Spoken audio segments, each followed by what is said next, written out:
Assalamu alaikum. Good morning to you all. I want to begin by thanking our dear sister, Minister Khater, for organizing this excellent and timely conference and for the kind invitation that they extended to me.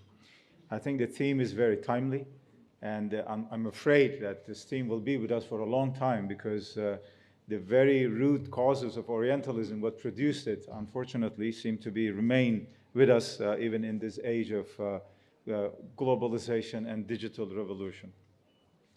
I was given 7 minutes to speak, so what I will try to do is to present to you some propositions about Orientalism and what it means for us today. Orientalism began with a systematic academic study and representation of the East, the Islamic world, by the West in the 18th and 19th centuries. The academic foundations of Orientalism go back to 14th, 15th centuries. But the most important thing was not the gathering of information about Muslim societies or textual studies or the languages of Muslim countries or societies, but rather the way in which the idea of the East, Islam, was produced. And Islam was perceived as a threat and challenge in three interrelated areas. For most of the academics that establish the field of Orientalism, Islam was seen as the other of the Judeo-Christian European civilization. Islam was perceived as a theological challenge because it challenged certain theological assumptions of both Judaism and Christianity. Islam was then later seen as a cultural challenge because it very quickly grew into a world culture and civilization. And then finally, Islam was seen as a political threat because Islam spread very quickly outside the Arabian Peninsula. In all of these efforts, the East, or the Islamic world, was seen as unable to represent itself. So it needed a master voice to represent, to speak for it. That voice could only be the West. According to Edward Said, who established the field of Orientalism studies, between 1800 and 1950, around 60,000 books, articles, monographs, journals were produced about Islam and the Muslim world. That amounts to around 400 books and articles every single year during this period. Now, multiply this with thousands of other books and monographs that were produced after the 1950s. What was really uniting in all of this is the understanding or representation of Islam as the other. Now, every representation of the other, in fact, is a reflection of one's own self-perception. Islam was inherited by the Orientalist elites as the other of the West, as Professor Eugene mentioned, as the ontological other of the West. And therefore, representations of Islam in the Orientalist literature speak more about the West than about the East or the Islamic world. It actually says more about how the West sees itself, how it conceives its own self-perception, than it says anything about Islamic Western or Islamic or Eastern societies.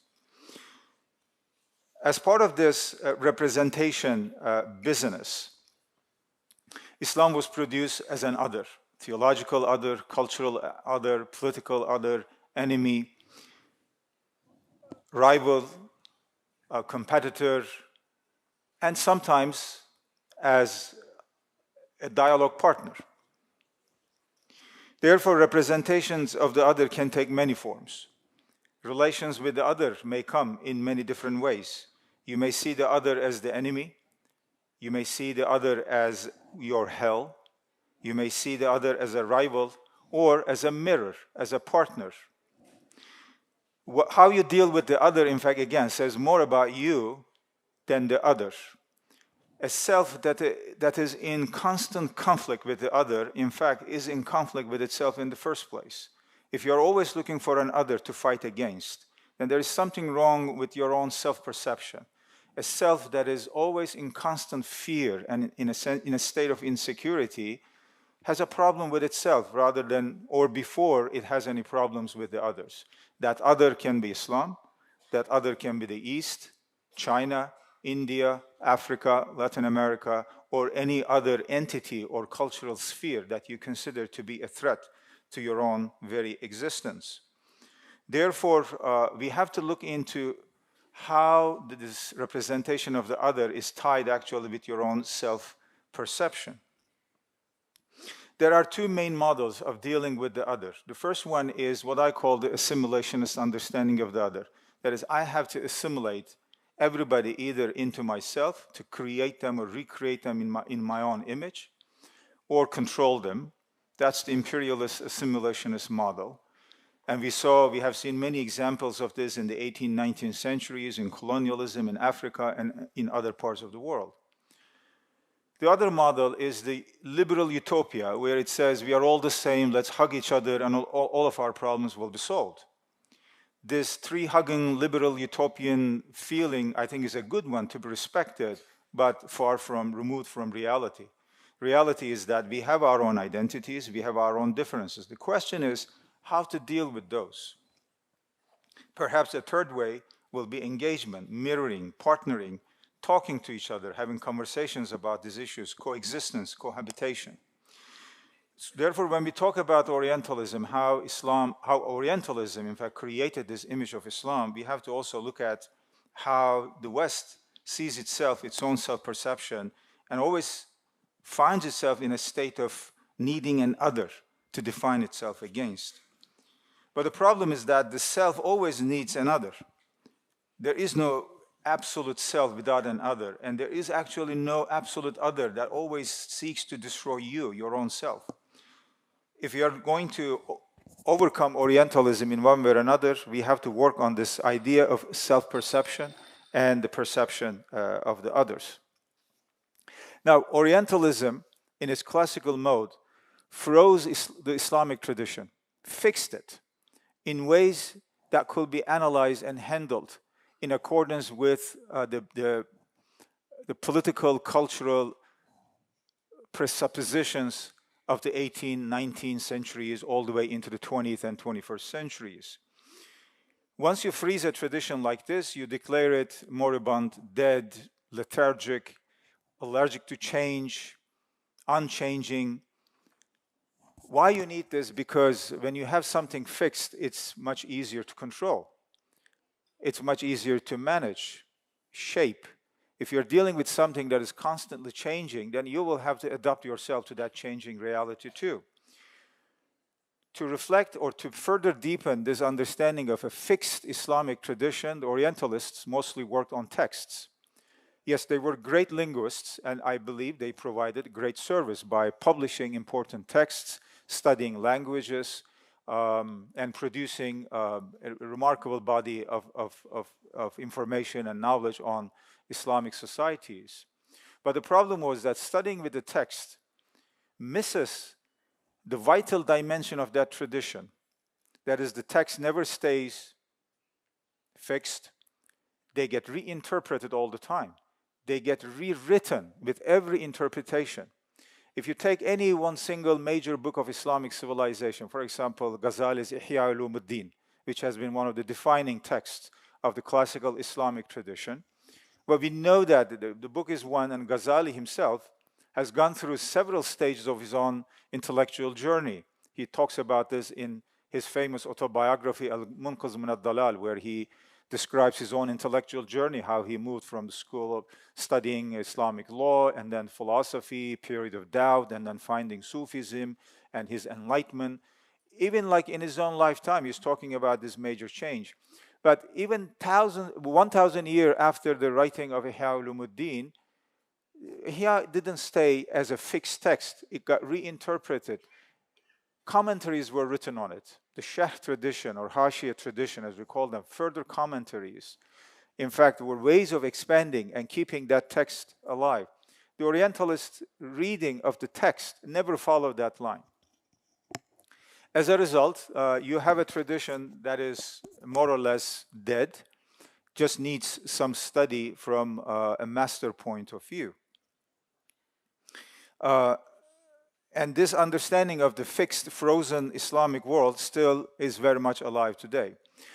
What Orientalism did, to this vast body of Islamic intellectual tradition was also compartmentalize it into areas that really do not speak to the very nature of that field. What I mean by this is that everything was reduced to culture, everything was reduced to history, everything was reduced to textual studies. As a result, some of the greatest philosophers of all time, Al-Farabi, Ibn Sina, Ibn Rushd, and others, were studied and continue to be studied in Western universities in the fields of Middle Eastern departments, never in the philosophy departments. They are studied as part of Middle Eastern culture. And when you talk about the Middle East, what images come to your mind? The Middle East, wars, petrodollar, spoiled rich Arabs, Arab-Israeli conflict, civil wars, backwardness, veiled woman, oppression of women. These are the images that come to your mind when you talk about the Middle East. When you study Ibn Sina, Farabi, well, you're studying philosophy proper, but you're never introduced actually to their ideas in a proper philosophy context. This is like studying Plato and Aristotle in a course on Greek anthropology, or studying Hegel and Kant in German cultural studies.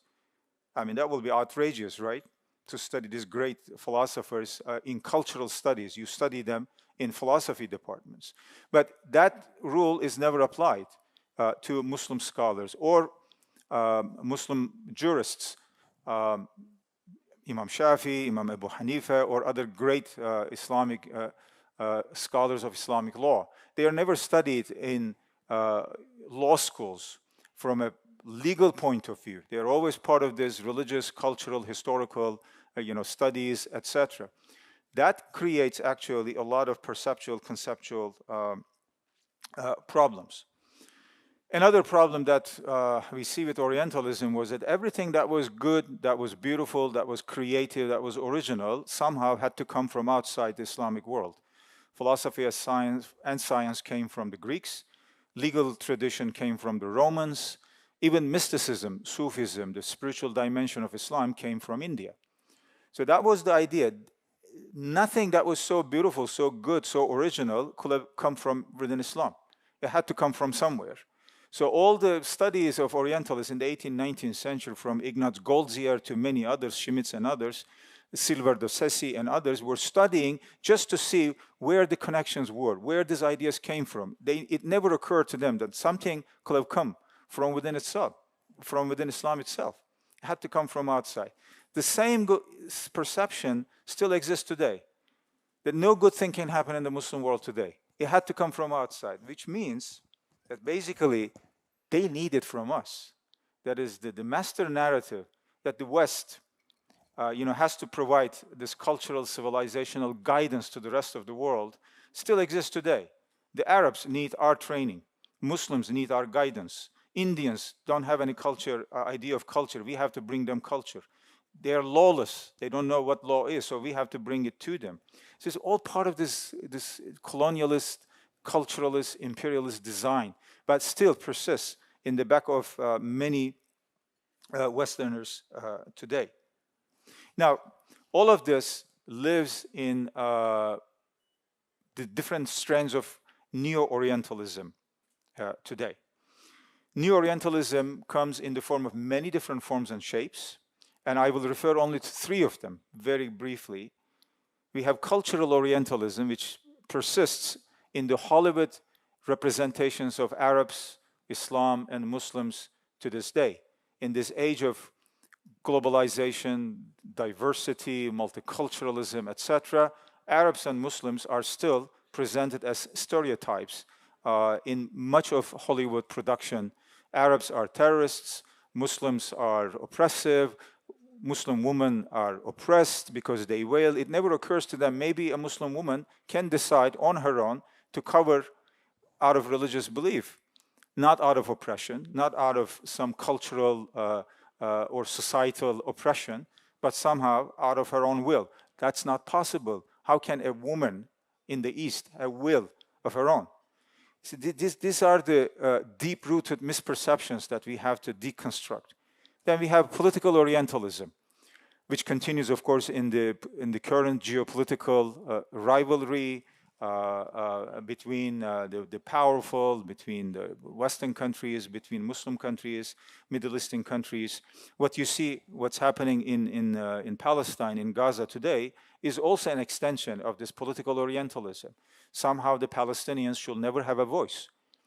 They are labeled as natural-born killers, of haters of Jews, etc. When you look at the historical facts, it's a very different story, but that is the perception. That is always the idea that somehow they have to be labeled as terrorists, as violent extremists that intend to destroy Israel, etc. And then we have the third form of Orientalism, which is digital Orientalism, where the image shapes everything. Image is not simply replacing reality, it's shaping it now. And with that image, in the digital world, again, the forms of classical Orientalism emerge as new shapes and forms of Neo-Orientalism today. Postmodernism was an attempt to overcome modernism in some ways. Neo-Orientalism intends no such things. It doesn't even seek to overcome the old stereotypes and presuppositions of classical Orientalism. In the digital world, as Professor Eugene mentioned, AI, research engines, big data, internet, etc. Yes, we have a lot of resources. But when you look at the algorithm that is shaping the virtual world and how Islam and Muslims are again represented in that world, it's more or less reproducing the same old stereotypes 90% of the time. If you have a chance, maybe you will be lucky to get 1 or 2% a different perspective, but most of the time, again, you type in the same words, you try to get something from AI, GTP, ChatGPT, etc. You will get more or less the same understanding, same stereotypes rehashed in a new modern language. Now, my final point is about how Neo-Orientalism feeds Islamophobia in the West. Because this understanding of Neo-Orientalism coming in the form of Islamophobia feeds and breeds violent extremism in the Muslim world. They function as binary opposites.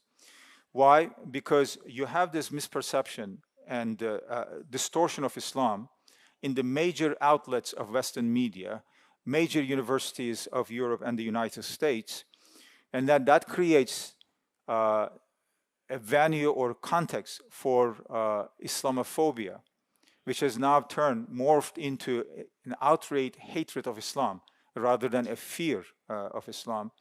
And when some violent extremists see these Islamophobic trends coming in the form of right-wing movements, fascist groups, etc., and then they react to this. So you have this collusion course where Islamophobia and violent extremism feed each other off. The burning of the Quran, the defamation of the Prophet of Islam are just some recent examples of this. The idea is that you provoke Muslims and you will see their anger, you will see their rage, and we need to see it because we need to keep this image. That is the idea. When Bernard Lewis talked about the Muslim rage, etc., in the 1990s, he was basically feeding into what Huntington called the Clash of Civilizations discourse. They needed that discourse to keep the political agenda of the West at that time intact. Therefore, when you provoke a large number of Muslims by burning the Quran or defaming the Prophet, and then you turn and say, you see, they are so irrational. They have no idea of freedom of expression, freedom of media. And when did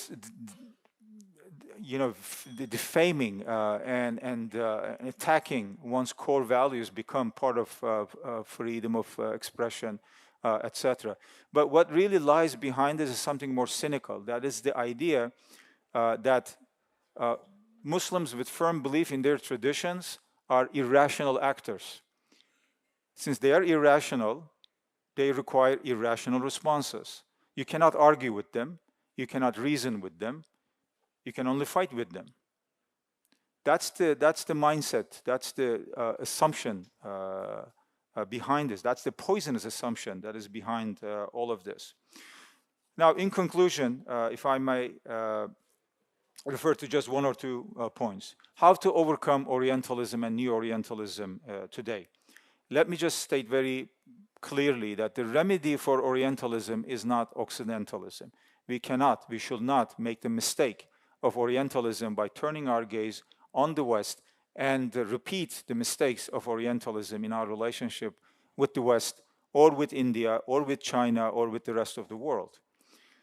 What we need is an overcoming of the epistemological, conceptual foundations that produced Orientalist understanding of the world in the first place. We need a different understanding of the East, of the West. Overcoming Orientalism, in fact, begins with the self, with a critical understanding of the self, and then only with a proper understanding of the other. Muslim intelligentsia must stop the process of self-orientalization, that is, seeing themselves through the eyes of Orientalism, orientalizing themselves in their own local contexts. I don't see any contradiction between having our roots in our own tradition and keeping an open horizon to the rest of the world.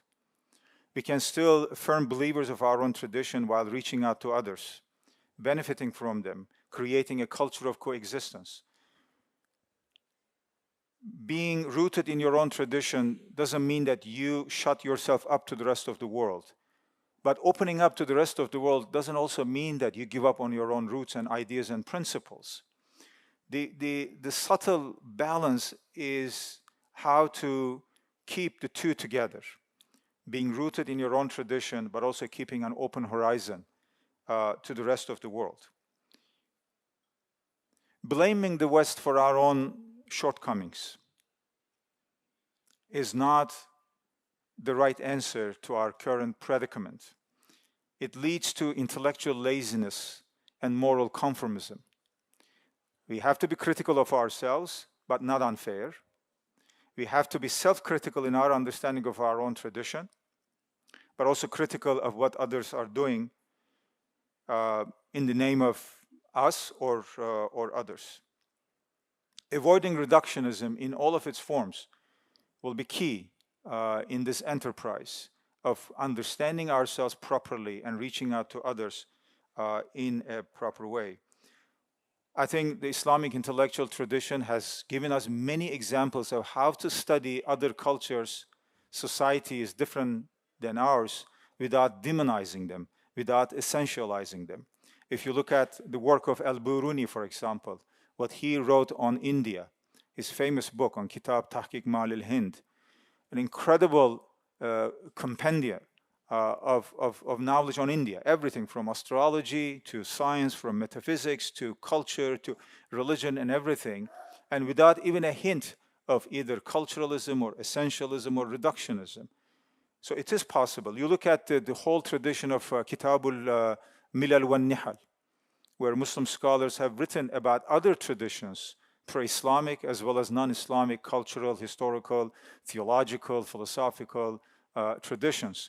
And they've been able to provide this incredible, very fair understanding of other cultures and societies.